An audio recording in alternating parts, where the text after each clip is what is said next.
It's my pleasure today to introduce my friend Michael Methika from London to you. Michael is the president and CEO of Vision Fund International, which is a part of the World Vision organization. Many of you may be familiar with World Vision because you've helped sponsor a child. It is one of the world's largest Christian humanitarian organizations. And Vision Fund is a part of World Vision that tries to use economic empowerment to help change the trajectory of people's lives. And everything that World Vision does and everything that Vision Fund does is done in the name of Jesus so that people can come to know Jesus and have the life that God intended for them to have. World Vision actually finances over 1 million microloans, primarily in sub-Saharan Africa. And what you begin to find is the people who take these loans actually change the way their families live. They go from being in extreme poverty, less than $2 a day, to begin to have a sustainable income so that they can actually educate their children, so they can actually have good health for their children, and basically change the way that lives are being done. Most of you are wanting to have a job when you leave here. If you live in the areas that Vision Fund serves, you cannot have a job. They just aren't available. And so the only way that you can support yourself is by supporting yourself. And that's what Vision Fund comes in to do. Michael is a native of Nairobi. He has been the CEO for the last year and a half or so of Vision Fund. Before that, he was an investment banker, primarily focused on microfinancing in Africa. He has done a tremendous job in trying to move Vision Fund to where it really serves those who are most in need. So please welcome my friend, Michael Methika.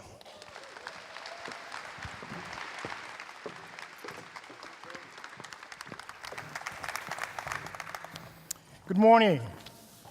Thank you very much, Joe, and very warm welcome. I really appreciate that.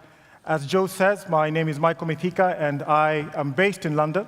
That is where Vision Fund corporate headquarters is, or our global headquarters. But I come from Nairobi. And this morning, as I came here, surprise, surprise, I met somebody who's been to my country. That is Kenya. And he's right here, and I forget the name. Theon. And if you want to know somebody who's from Kenya, they always have one of these wristbands. And have you seen Theon has one too? Yeah, he did missions there. Thank you very much. It's such an honor and a privilege to be with you today. It is amazing to come to a place where people live their faith. They integrate it with everything that they're doing as they study and as they prepare to go out into the world. And I can only imagine the difference that all of you will make when you step out and you graduate and you go into the world, convicted and assured by your faith. It will make a big difference. I thought, where do I start? And I've been the CEO of Vision Fund now for just about 1.5 years. And so my memory is always linked back home. I still have my old phone with my old number in Kenya. So I'm still kind of rooted in Kenya. And I thought to start by reflecting on one of the things that Kenya does very well. I don't know how many of you know this, but Kenyans can run. Do you know that? Kenyans can run. We are a nation of great runners. We can't do the sprints, and I think that must be because of our anatomy. I think you have a health sciences division here, and somebody has actually gone down to say, how come Kenyans cannot do the 100-meter dash? Well, it so happens that we have very small ankles. Right? And so the muscles around here are not very strong. And somebody believes that because of that, we can do long distance. If I gave you a kilo around your ankle, you couldn't run. The anatomy of other people is that their gastrocnemius, if that's what it's called, I think, is much bigger, the muscles there. But long story short is we run. And we have set many records. I was reviewing last night and imagining how many marathons have been won by Kenyans. Of the 6 major marathons, both men and women, 36 medals in total. 3 for women, 3 for men, gold, silver, bronze. In 2018, Kenyans won 14 of all the medals, 14 out of 36. The second highest country was Ethiopia. Out of 36 medals, they won 11 medals. And the reason I bring this up is because running is what we're all doing. We're in a marathon, and you are somewhere in your stage. Either you've just started, either you're in the middle somewhere, some of you are about to finish, not necessarily, you're about to finish this stage. And that analogy to me kind of helps us appreciate what we need to be focused on. If you're a runner, if you're a marathon runner. On a lighter note, perhaps, of all the 36 podium finishes, 25 of them were wearing Nike shoes. So of all the guys who finished, 36 of them, 25 of them were wearing Nike shoes. Maybe America, I think, can be proud of that. True? But, if you think about what it is that we're doing, some people say it's a marathon, some say it's a journey, some say it's an adventure,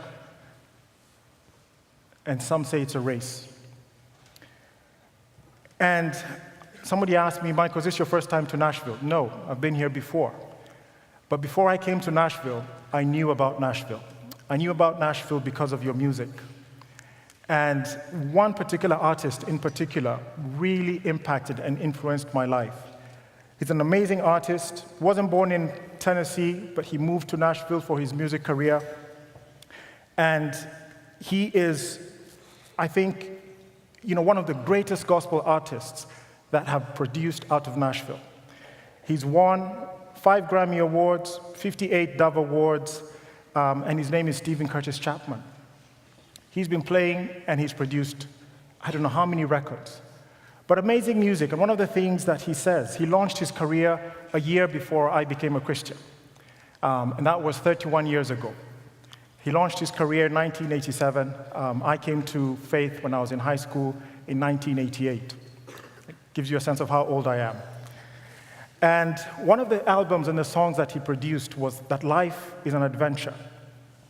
And he said that we have a trail to blaze, and we have to get on this road, and we have to follow our leader. And our leader may at times take us to the unknown, and our leader is Jesus Christ. But life is an adventure, but he leads, and we follow him.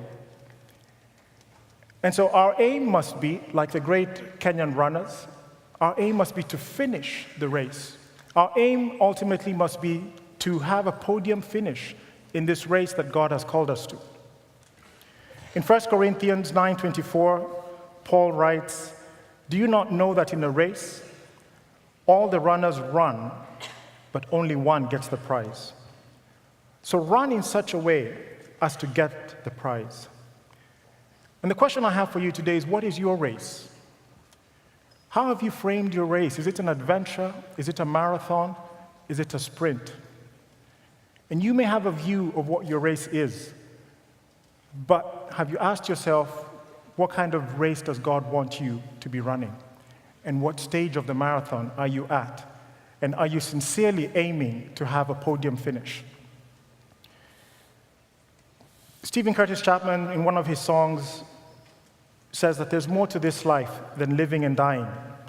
And I love some of the words, and I read, "More than just trying to make it through the day, more to this life, more than these eyes alone can see."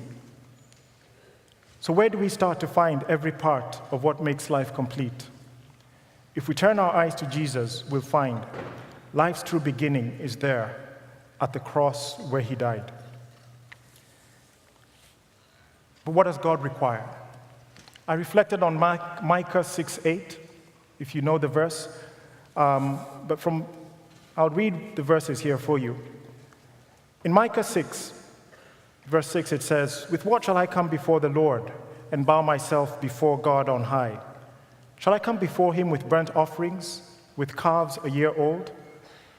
Will the Lord be pleased with 1,000 rams, with 10,000 of rivers of oil? Shall I give my firstborn for my transgression, the fruit of my body for the sin of my soul?" Verse 8, "He has told you, O man, what is good. And what does the Lord require of you? But to do justice, to love kindness, and to walk humbly with your God. And this is like a conversation between God and Israel believes that they need to bring all these external things. And they put it out there, but they focus on the external.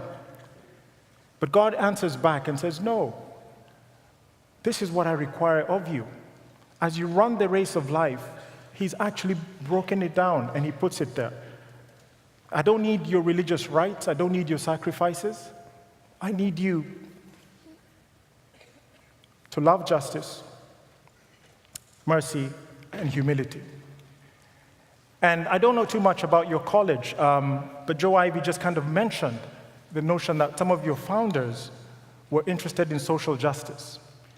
And apparently, I think there was a cholera outbreak in this town some time back, and the founders of this college had the courage to remain behind and to serve those who were in need. And I think right there, you're in a place that is preparing you, that is equipping you for this race of service. What does it mean to act justly? It's to live with a sense of right and wrong. You're in an amazing institution. I came here and I was discussing with my chief of staff, and she was saying that, my goodness, what an amazing campus.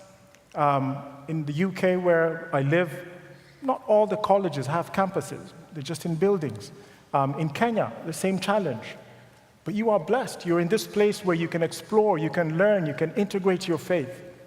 But it's preparing you to go out and to act justly, to know the difference between right and wrong, and to have the courage to act on that.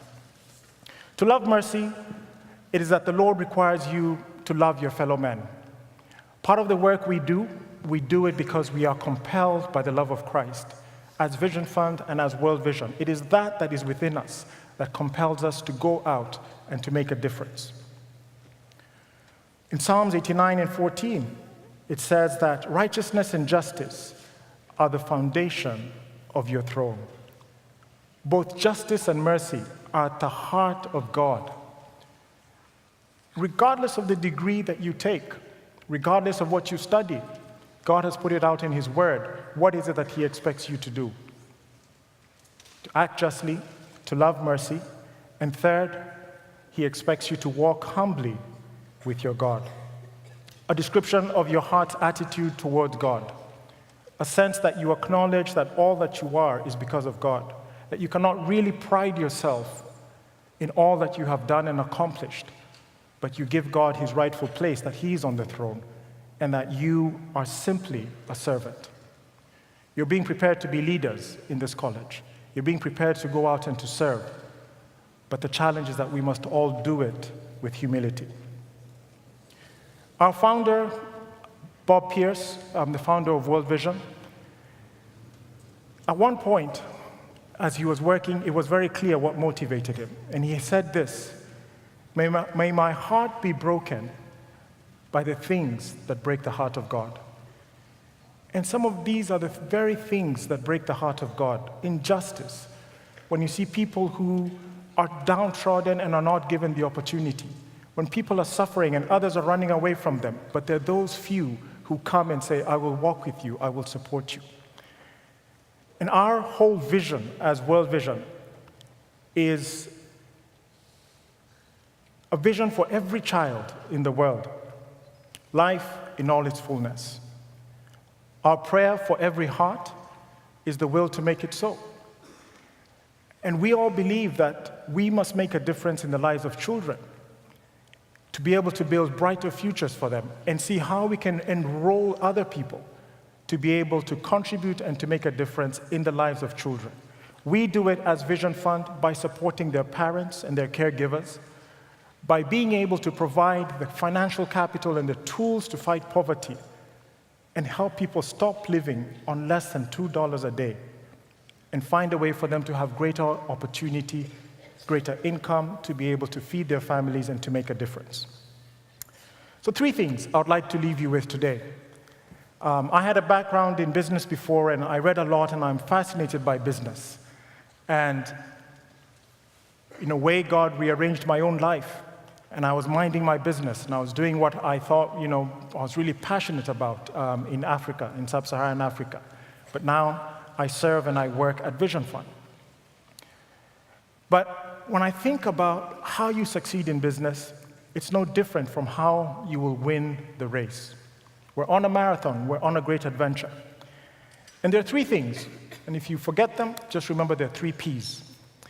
One is preparation, the second is patience, and the third is persistence. And a lot of this was something partly that was used by the Mossad, if you know them. This is the secret agency of Israel, and this is the agency that does all the covert operations outside of Israel. And the founder of the modern-day Mossad, he also embraced these three things. And he taught all of the people who joined that, one, like all of you today, you must prepare. Lipscomb University was founded, as you all know, you know this very well, obviously in the tradition of the Churches of Christ. But this is what jumped at me: to prepare students with wisdom and knowledge to serve their community and the world. That's preparation. While you're here, you're still running, yes, but you're actually being prepared for the toughest part of the race. In a way, you're in the race, but partly you're getting prepared. Prepared for service, prepared for great works, prepared to be there for those who need you the most, prepared to be leaders who will make a difference. And I dug up a bit more, and I was curious, to see what one of them said, James Harding, and I picked this from your website. To prepare Christians to usefulness in whatever sphere they are called upon to labor. You will leave this place very soon, but you must be prepared. You must begin to take it all in. It's not just your books. This is a stage in your marathon where you must be equipped with the knowledge, with the skills, with the exposure, live out your faith, challenge your faith, try to understand what you can do. How do you grow? This is the time where you're preparing, not necessarily to be fruitful, but you're preparing. The fruit will come later on.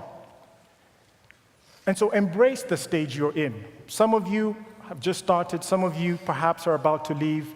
The young man who I met this morning, he's finished, but come back. But this is a time of preparation. I can only urge and ask that you really prepare yourselves. When I was in college, I was in charge of student affairs on our council. And so I always gave talks when new students would come. And I would challenge them and say, a university has three things. It has resources. One, there's great resources in the library, in the journals, and everywhere else. Two, you have amazing professors. John Ivy came to London with some of you, some students a while back. They were in London for some time. They visited us at Vision Fund. You have amazing professors who are pouring their lives into you. And three, you have each other. The person next to you is a resource. The person next to you is a colleague. The person next to you is a friend.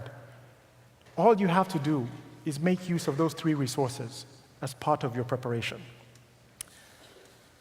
The second is patience, and that's an aspect of time. Some of you are looking at your watch and saying, okay, Michael, it's time to wrap up. Exactly. It takes patience. There are many lessons you need to learn. But be patient, even as you go through this whole process. Patience gives you time to set goals. Patience gives you time to reflect and to think about, how will I fit in this world? It took me a while to figure out what I wanted to do. I knew I wanted to go into business.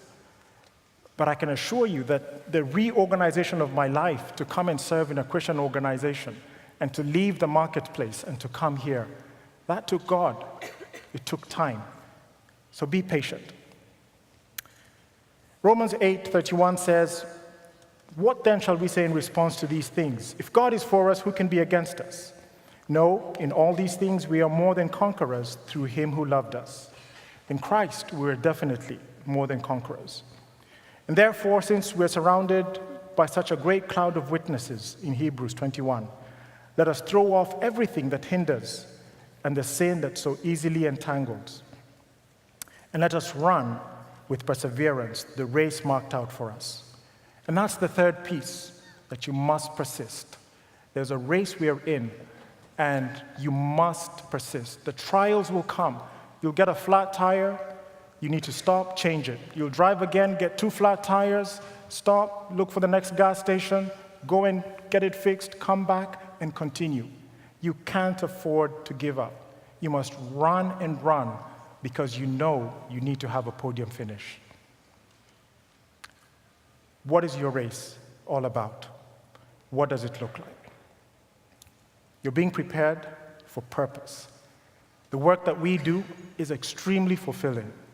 I'm so privileged I serve. I told the board when they hired me, you're not hiring me. I am coming to serve. The job is second. That's where I was in my race. But connect everything you've done, have purpose, and step out there. And remember 3 things as you run your good race. Prepare, be patient, and persist. So as you step out, my challenge to you is, you've heard many things, you're in a great college that is preparing you. But don't be ashamed, so let Christ define you. Let Christ define you. Let him be all, and let his love then propel you to go and to do something great for the kingdom, making a difference in people's lives, making his love known to many, and making God real in the lives of those that you touch. I close with Philippians 1, 9, and 10. And I'll read it out to you almost as Paul did, but as a prayer for you. And this I pray, that your love may abound, still more and more in knowledge and all discernment, so that you may approve the things that are excellent, in order to be sincere and blameless until the day of Christ, having been filled with the fruit of righteousness, which comes through Jesus Christ, to the glory and praise of God. Amen. Thank you.